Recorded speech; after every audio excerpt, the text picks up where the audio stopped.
First, we have the frontalis muscle, also called the frontal belly of the epicranius muscle.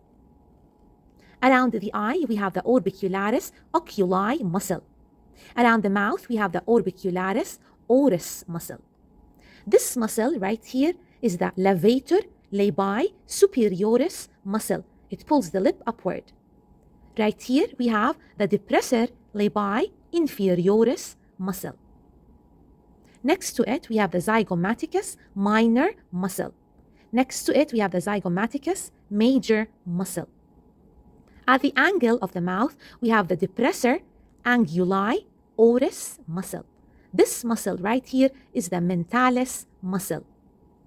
Right here, we have the risorius muscle. Right under the risorius muscle, we have the buccinator muscle. Now we can see the buccinator muscle right here. This muscle at the angle of the mandible is the masseter muscle. If we take the masseter muscle away and part of the mandible, the bone away, we can see the pterygoid muscles. This right here is the medial pterygoid muscle to the inside, and this is the lateral pterygoid muscle. We can also see part of the temporalis muscle.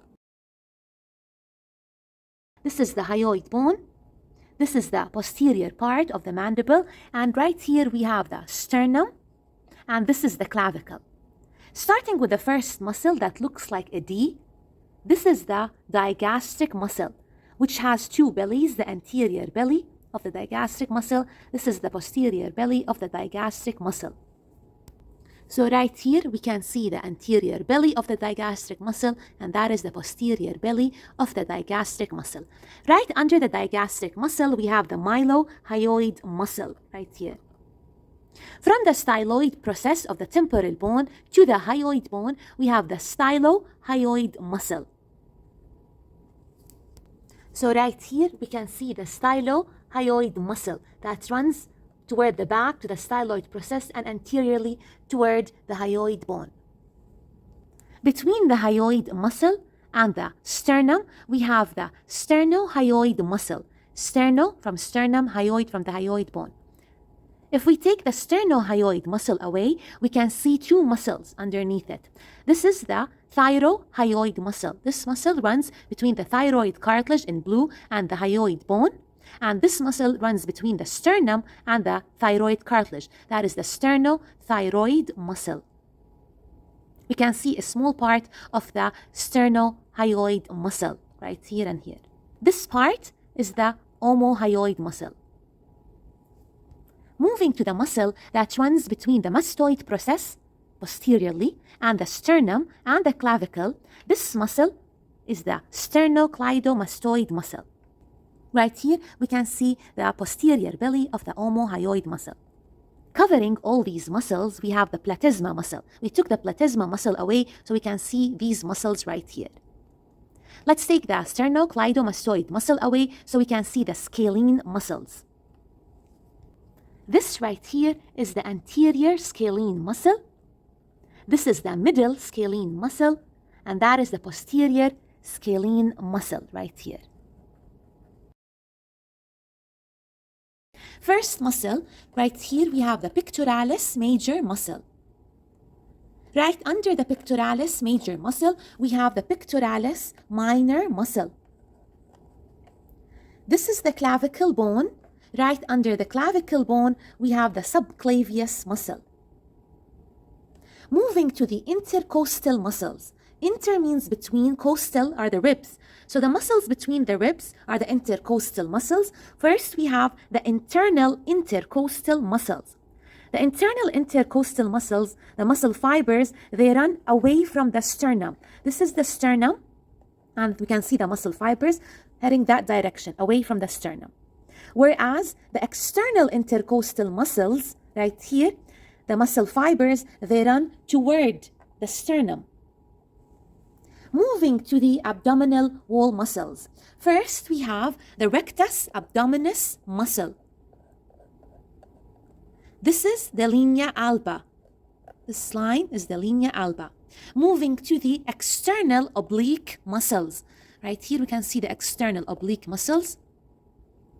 Also on the side, right here, we can see the serratus anterior muscle. So that is the pectoralis major, that is the serratus anterior muscle, and this is the external oblique muscle. Under the external oblique muscle, we have the internal oblique muscle. So we took the external oblique muscle away, that's part of it, and we can see the internal oblique muscle. First, this is the occipital belly of the occipitofrontalis muscle. That is the occipital belly of the occipitofrontalis muscle. Right here, we have this muscle, which is the trapezius muscle. The other half of the trapezius muscle is away, so we can see the muscles right underneath the trapezius muscle. This muscle, which is under the trapezius muscle, is the splenius capitis muscle. So that is the splenius capitis muscle. We can see part of the splenius capitis muscle. Moving to this muscle right here, which is the levator scapula muscle. It elevates, pulls it upward, the scapula. We can see part of the scapula. This is the spine of the scapula. This muscle right here is the supraspinatus muscle. Right under the spine of the scapula, we have the infraspinatus muscle. This is the deltoid muscle. Right here, we have the teres minor muscle. This is the teres major muscle. Moving to the two rhomboid muscles, this is the rhomboid minor muscle. This is the rhomboid major muscle. This is, right here, is the erector spinae muscle. That's the erector spinae muscle. Right here, we can see the serratus posterior muscle.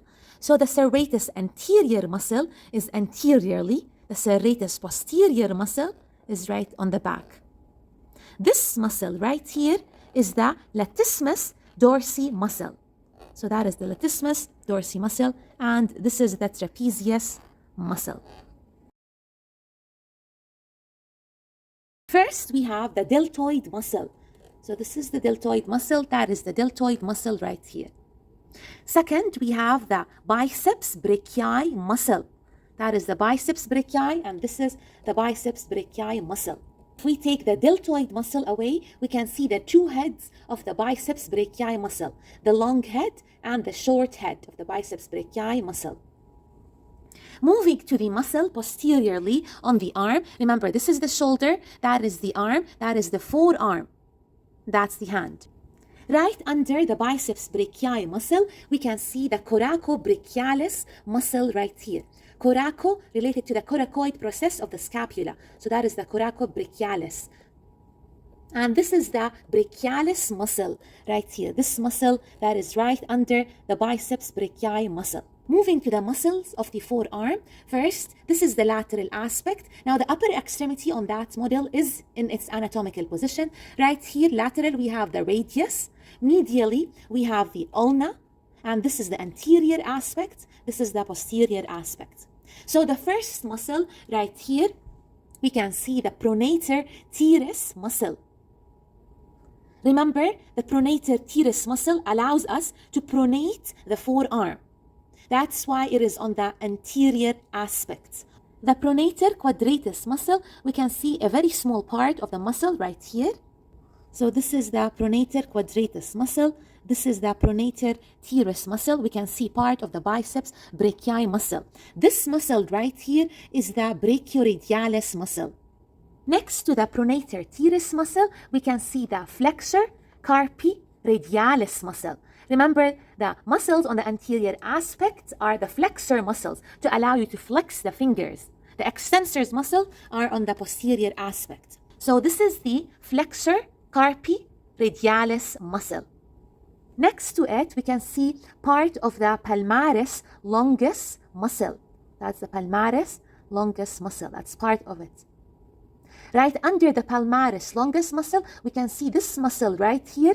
This is the flexor digitorum superficialis muscle. We can see a very small part of the flexor carpi ulnaris muscle right here. Remember, the ulna is the medial bone. Moving to the muscle next to the brachioradialis muscle, right here we are on the lateral aspect. So this muscle is the extensor carpi radialis longus muscle. Now we are moving posteriorly. So this is the extensor carpi radialis brevis muscle. So that is the extensor carpi radialis longus muscle. That is the extensor carpi radialis brevis muscle. And we can still see part of the brachioradialis muscle. All of the three muscles, they have radialis in them. Why? Because of the radius is the lateral bone in the forearm. And the thumb is always toward the lateral aspects. Moving posteriorly, we can see the extensor digitorum muscle. It extends the fingers. That's why it's on the posterior surface. Moving to this muscle, which runs toward the medial aspect of the upper extremity, and it runs medially. This is the extensor carpi ulnaris muscle. That's the extensor carpi ulnaris muscle. The ulna is the medial bone in the forearm. Moving to this muscle right here, this is the anconius muscle. So that is the anconius muscle, as we can see. And this is the extensor carpi ulnaris muscle. We can see part of the muscle on the posterior aspect, which is the triceps brachii muscle. This is the long head. The long head runs right under the teres minor muscle. That's the long head. And this is the lateral head, toward the lateral aspect of the upper extremity. And right here we have the medial head of the triceps brachii muscle.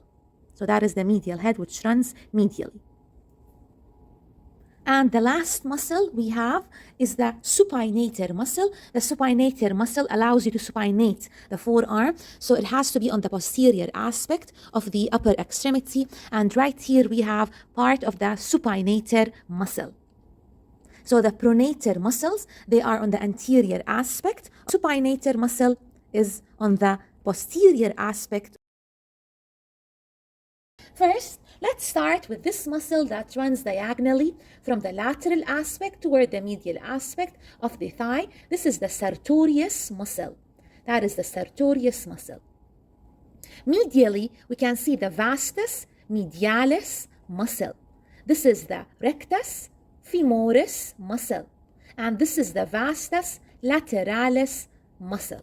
Let's take the sartorius and the rectus femoris muscle away. Now we can see the vastus intermedius muscle. The vastus medialis, the vastus intermedius, the vastus lateralis, and the rectus femoris muscle, they all form the quadriceps muscles. Quadri means four. This is the tendon of the quadriceps muscle. Right here we have the patella, and this is the patellar ligament. Moving to the medial aspect of the lower extremity, first we can see part of the iliopsoas muscle. Right here we have the pectineus muscle, and this muscle is the adductor longus muscle. If we move the model to the side, we can see the gracilis muscle right here. So the gracilis muscle, it forms a V shape with the sartorius muscle. The sartorius muscle and the gracilis muscle medially, they form the V shape. Let's take the adductor longus muscle away so we can see the two adductor muscles underneath it. This right here is the adductor brevis muscle, right underneath the adductor longus muscle. And this is the adductor magnus muscle. We can see part of the pectineus muscle. On the side, we have the gracilis muscle. Moving toward the side, right here, we have the tensor fascia lata muscle. This is the iliotibial tract, and this is part of the vastus lateralis muscle. So that is the vastus lateralis muscle. Posteriorly, we can see the gluteus maximus muscle right here. Also, we can clearly see these two muscles. This muscle that runs lateral is the biceps femoris muscle. So So the biceps femoris muscle is lateral. This is the long head of the biceps femoris muscle. This muscle right here is the semitendinosus muscle. The semitendinosus muscle runs medially. Right under the semitendinosus muscle, we have the semimembranosus muscle. That's the semimembranosus muscle. Let's take the gluteus maximus muscle away. Now we can see the gluteus medius muscle. Let's take the gluteus medius muscle away. Now we can see the gluteus minimus muscle. This muscle right here is the piriformis muscle.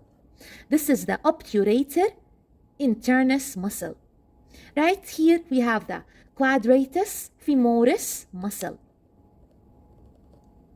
And we can see part of the biceps femoris muscle laterally, and this is part of the semitendinosus muscle. The biceps femoris muscle with the semitendinosus muscle and the semimembranosus muscle, they form the hamstring muscles right here. Let's take the biceps femoris and the semitendinosus muscle away. Now we can clearly see the semimembranosus muscle right here, and this is the short head of the biceps femoris muscle. Moving to the muscles on the posterior aspect of the leg, first we can see a small part of the plantaris muscle. So this is the plantaris muscle. We can clearly see the gastrocnemius muscle. This is the lateral head, that's the lateral aspect, and this is the medial head of the gastrocnemius muscle. We can also see the Achilles tendon right here. This is the Achilles tendon that is attached to the heel bone, the calcaneus, right here. Let's take the gastrocnemius muscle away so we can see the soleus muscle. This right here is the soleus muscle.